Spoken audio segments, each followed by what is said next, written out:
Yeah, that that's a huge problem. I mean, where does that come? How do people get to the point that they don't actually know what they want to do? I think that can only be because they've never had any freedom or responsibility in their life. Um, I think that when you start to get experience, when you start to have experience, you realize that a career means starting at the end.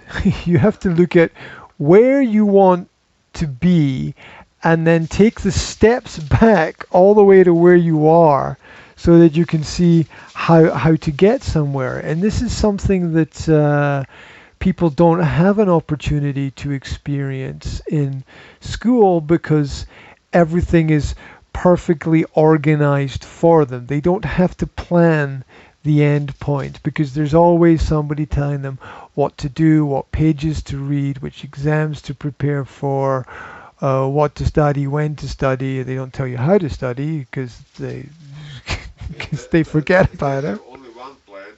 Yeah, and that the thing is that the final exam is the only thing that anybody looks at. If you can fail everything else, you can fail almost everything else as long as you pass that final exam. Um, which is sort of crazy because you could just prepare for the final exam and pass it and still not know anything, still not know anything at all. Um, when someone is asked about their career, I think there are three things that they need to focus on. I think that there's what you like, there's what you enjoy doing, Yeah. then there's what you're good at, and these are not always the same thing. Um, and then there's what's available to do. So it's maybe you like fixing cars, but if you are situated in a part of the world where there are not many cars, there's probably not a big business in that area. So so you think about what you like, what makes you happy. Then there's what you can actually do that will help people, what skills you've got. And then there's what is the market? How do you fit your skills into the market, and how do you make sure you at least get a little bit of happiness back from putting some energy into a job? And people, as you said, people very often just don't know. That they don't know what they want. They don't know which direction to go in, and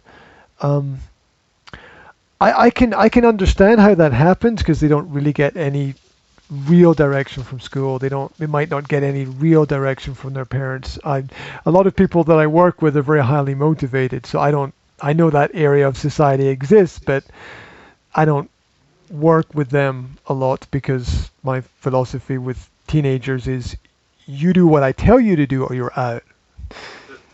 That it's simple. It's you do what I tell you to do, everything will be okay. If you don't do it, then I'm not having anybody, as you're pointing the finger at me, going that he failed because of me. It's like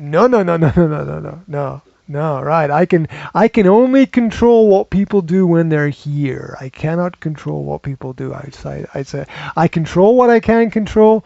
The rest is not my problem, right? Right.